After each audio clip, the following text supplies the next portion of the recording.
आगे लेके जाएंगे, ताकि जो लोगों की एक संस्था है, शहर के लोगों ने बनाई हुई है, उस संस्था को निष्पक्ष तरीके से चुनाव करा के पिछले कुछ समय से प्रबंधक समिति के आपसी मनमुटाव के कारण 2016 के बाद जो प्रबंधक समिति बनी थी, 2019 के अंदर चुनाव गए थे, लेकिन वो चुनाव के रिंग रोड पे जो जमीन खरीदी गई थी उस वक्त पैसे इकट्ठे किए गए थे। बिल्कुल। जो संस्था है हमारी शिक्षा समिति, ये शहर के लिए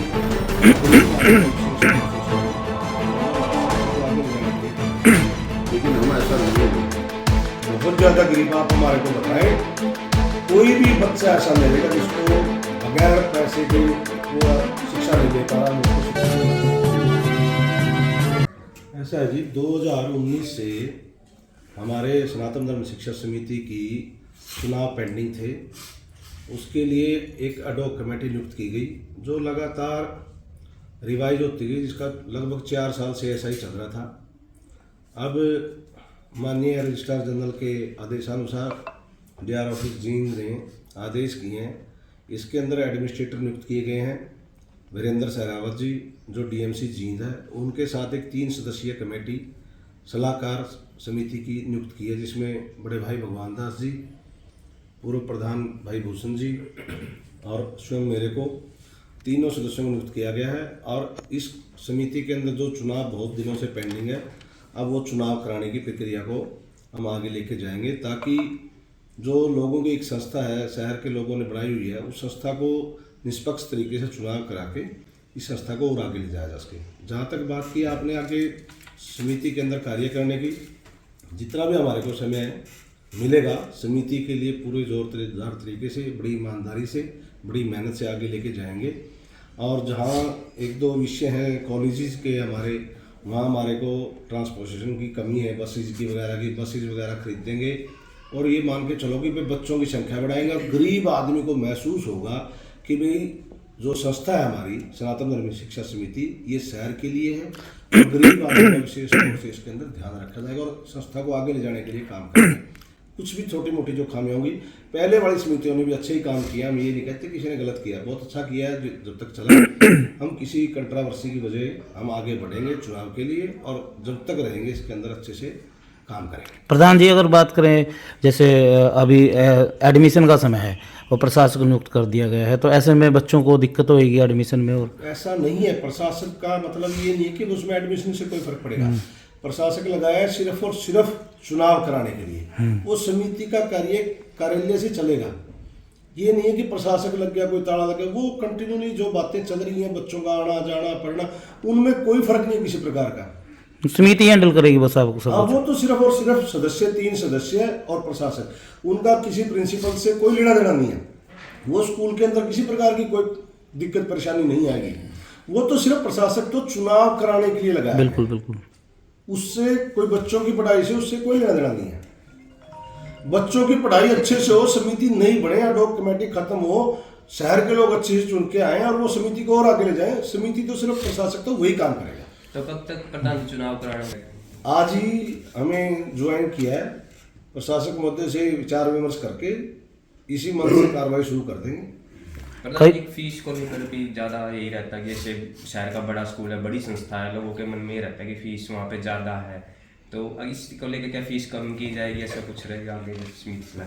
आप अपनी जगह सही, आपने क्वेश्चन पूछा लोगों की तरफ से, जो लोग चाह रहे थे। बट मैं बताता हूँ, कोई भी संस्था चलाने के लिए उसका वित्तीय जरूरी है। ऐसा नहीं है कि भाई यहाँ कोई एफडीआर करवा के रखनी है। हमारा उद्देश्य पहले वाली समितियों का भी रहा है और हमारा भी रहा है, और हमारा अब भी यही उद्देश्य है। सिर्फ हमारे को इतना फंड मिल जाएगी ताकि एक्सपेंडिचर जो संस्था के हैं वो पूरे हो जाएंगे, और थोड़ा बहुत जो पैसा बचे उससे कहीं बिल्डिंग आगे बढ़े, उसके अंदर और नई चीज़ें स्थापित हो, इतना ही रहता है। रही बात तक जहाँ तक फीस की, समिति के सदस्यों द्वारा मीटिंग की जाएगी। जो गरीब व्यक्ति होगा उसको किसी प्रकार की परेशानी नहीं आएगी। और कोई आपको ये लगता हो कि बहुत ज़्यादा गरीब आप हमारे को बताएं, कोई भी बच्चा ऐसा नहीं रहेगा जिसको बगैर पैसे के वो शिक्षा नहीं ले पा रहा। हम उसको शिक्षा दिलवाने का काम करेंगे। प्रधान जी, एक और दिक्कत आती है कई बार, जैसे चेत समिति है, को प्रधान जी है, वो अपने चहेतों को स्टाफ के रूप में, टीचर के रूप में रख देते हैं, जिससे बच्चों की प्रभावित होती है। अच्छे टीचर की जरूरत होती है वैसे वहाँ। मैं समझता हूँ पहले भी अच्छे टीचर हैं, ऐसी कोई बात नहीं है। बट आगे इस तीनों सदस्यों के नाते मैं विश्वास दिलाता हूँ, बगैर मेरिट के कोई भी टीचर्स नहीं रखा जाएगा। और स्पेशल तौर से आपके माध्यम से मैं चारों संस्थाओं के टीचर से भी कहना चाहता हूँ, जो टीचर्स अच्छा पढ़ाएंगे उसको अप्रिसिएशन करेंगे, और जो अच्छे से अपनी रिजल्ट्स नहीं दे पाएंगे वो कहीं ना कहीं फिर दूसरे रास्ते उनको जाना पड़ेगा। यहाँ सिर्फ और सिर्फ मेरिट की बात होगी, बगैर मेरिट के किसी बच्चे को नहीं लगाया जाएगा।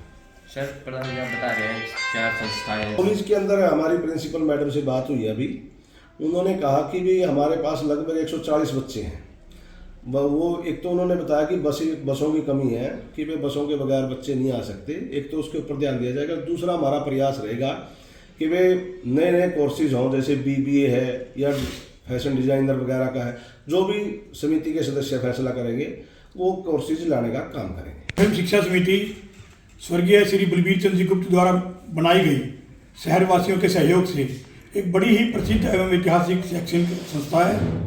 यहाँ हजारों बच्चे आसपास के इलाके से शिक्षा ग्रहण करते हैं और बहुत से बच्चे आज पूरे देश और प्रदेश के अंदर सेवा कर रहे हैं यहाँ से पढ़ लिख कर।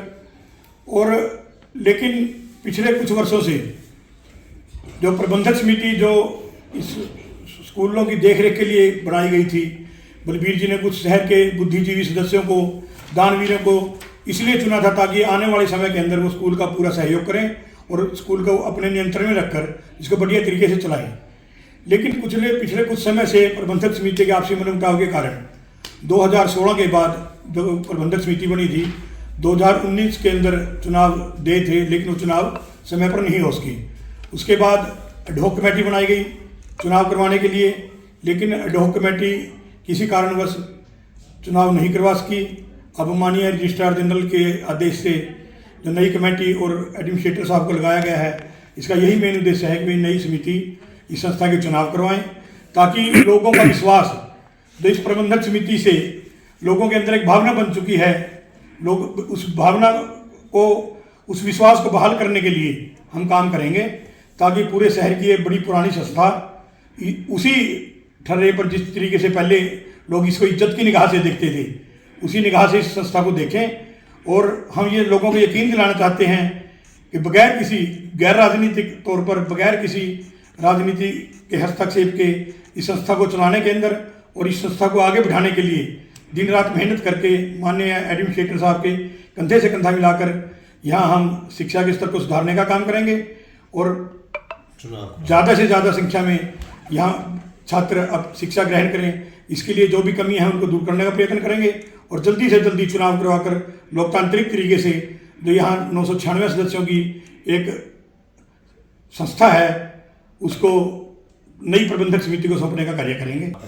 ये वक्त पर निर्भर करेगा, आने वाला समय बताएगा इस संस्था के अंदर कौन चुनाव लड़ेगा। 996 सदस्य हैं, कोई भी स्वतंत्र है चुनाव लड़ने के लिए, जो भी हम बिल्कुल लोकतांत्रिक तरीके से और पारदर्शी तरीके से चुनाव करवाएंगे। कोई आए और शहर के पढ़े लिखे और बुद्धिजीवी व्यक्ति आगे आए और इस संस्था को संभालें। लोकमान जी आपसे प्रश्न है कि जैसे पहले की बात करें तो कुछ सुनने में आता था कि पैरसी बच्चों के तो एडमिशन हो जाते और फीस भी माफ़ हो जाती थी, लेकिन जो गरीब बच्चे हैं उनकी फीस माफ़ नहीं होती थी, उनकी सहायता नहीं होती थी। तो ऐसे में आपका क्या आगे निर्णय रहेगा? देखिए, मैं तो ये जो बागभूषण जी बैठे हैं, चोपड़ा जी बैठे हैं, इनसे पहले का मेंबर हूँ। बिल्कुल जी बिल्कुल। और किस प्रकार ये दीन रोड पे जो जमीन खरीदी गई थी उस वक्त कैसे पैसे इकट्ठे किए गए थे, मुझे बिल्कुल सारा बात पता है। जब ये फैसला लिया गया था कि स्कूल अगर ये हम बढ़ाएंगे तो गरीब बच्चों के लिए शायद जितनी भी उनकी फीस दाखिले माफ़ करेंगे। ये कोई अमीरों के लिए नहीं बनाया गया, गरीब बच्चे, समाज के बच्चे इसमें पढ़े, उनके लिए अगर कोई आर्थिक रूप से कमज़ोर है उसको हम फ्री पढ़ाने का काम भी करेंगे। ये फैसले हुए थे, लेकिन स्थितियाँ, समय बदलता रहता है, बदलती गई सारी बातें। लेकिन मैं आपको ये बिल्कुल विश्वास दिलाता हूँ, जो ये समिति आज बनी है, गरीब बच्चों को पूरी सुविधा यहाँ दी जाएगी, चाहे किताब की बात रही हो, चाहे फीस की बात रही हो, कुछ भी रहा हो, हम सारी उसको मुहैया कराने का काम है। प्रधान जी एक प्रश्न हो रहा है, जैसे आज के समय में जैसे किताबें, वर्दी, जूते, बैग, ये सभी है स्कूल वाले उनके साथ दुकानदारों के साथ सेटिंग करके वो कर लेते हैं, जिससे जो माँ बाप है वो भी कहते हैं कि हमारी जेब पर बहुत ज़्यादा प्रभाव पड़ता है। तो ऐसे में क्योंकि बार बार किताबें बदलना और उनके साथ सेटिंग करना, ये क्या कुछ लगता है कितना नहीं, पीछे क्या हुआ है, हमारे टाइम में तो ऐसा होता नहीं था। इस संस्था के अंदर है भी नहीं, संस्था में था इस संस्था में ऐसी नहीं, कोई लेकिन बात कहीं हुआ होगा, आपने देखा होगा, मुझे मेरी नॉलेज में नहीं है, लेकिन हम ऐसा नहीं होने देंगे, ऐसा कोई काम नहीं करेंगे जिससे कुछ बड़े जिससे हालात ठीक नहीं रहे और आप ये ऑब्जेक्शन करें, जनता का ऑब्जेक्शन है ये, मैं समझता हूँ। जो आप कह रहे हैं किताबें आए वही उसी से किताब लेनी है, उसी से स्कूल करते हैं, बिल्कुल बिल्कुल, लेकिन यहाँ नहीं करते, वो निजी स्कूल करते हैं। लेकिन निजी, ये तो समाज की संस्था है, ये किसी निजी की संस्था नहीं है। चुनाव को लेकर ऐसे है, हाँ जी प्रधान, चुनाव को लेकर ऐसे है कि संस्था के अंदर 1200 कुछ समथिंग मेंबर थे। तो माननीय जनरल रजिस्ट्रार ने उनको किया कि भाई आप फिजिकल वेरिफिकेशन कराएं, आप सदस्य कितने हैं इसके अंदर, क्योंकि बहुत सारे लोगों की डेथ हो चुकी थी, वे फिजिकल वेरिफिकेशन कराएं और उसके बाद चुनाव में आगे बढ़ा जाए। जो 2012 का एक्ट है उसके मुताबिक 1000 से अबाउ अगर इसके सदस्य रहेंगे किसी भी समिति के, वो उनका जो चुनाव होगा कोलिजम से होगा, और जो 1000 से या 1000 होंगे तो उसमें चुनाव डायरेक्ट चुनाव प्रणाली के तरीके से जाएगा। तो माननीय DR महोदय के आदेशानुसार समिति में फिजिकल वेरिफिकेशन हुई, समिति के अंदर हुई, जिसके अंदर 992 पता नहीं 93 लोगों ने फिजिकल वेरिफिकेशन कराई। तो एक मौका और संविधान के मुताबिक देना होता है, एक मौका और दिया गया, उसके बाद उसकी संख्या 1004 होगी। फिर भी चुनाव नहीं हो पाया, जिस चुनाव के लिए एडॉक कमेटी के जिम्मेवारी लगाई थी। बट उसके बाद अब 5-6 लोगों की डेथ हो चुकी है, अब संख्या 1000 से नीचे है। तो अब मैं आपको बताना चाहता हूँ, कोलिजम बनाने के टाइम में तो टाइम लग जाता है, और कोलिजम के अंदर ट्रांसपेरेंसी भी नहीं है। डायरेक्ट चुनाव में ट्रांसपेरेंसी है, हर शहर का नागरिक चाहता है ट्रांसपेरेंसी हो। कोलिजम बनते हैं, मान लीजिए 11 आदमियों का एक कोलिजम है, आप लोगों में से किसी एक का वोट है, भूषण जी भी आपके जानकार और मैं भी आपका जानकार हूँ। जब आप मेरे को वोट दें, भूषण जी को दें, वो लोग एक दूसरे की असमंजस में थे, इसलिए शहर के जो आजीवन सदस्य है वो भी सदस्य ही चाहते हैं ज़्यादातर कि डायरेक्ट चुनाव हो। इसलिए मैं आपको बता दूं 999 से कम संख्या रह गई है आजीवन सदस्यों की, और बहुत जल्दी चुनाव की तारीखें घोषित होगी और डायरेक्ट चुनाव होगा। जो साथी पहले समिति के सदस्य एडॉक कमेटी के रहे, ये जवाब वही दे सकते हैं, चुनाव उन्होंने कराना था, क्यों नहीं कराया, वो जवाब वही दे सकते हैं।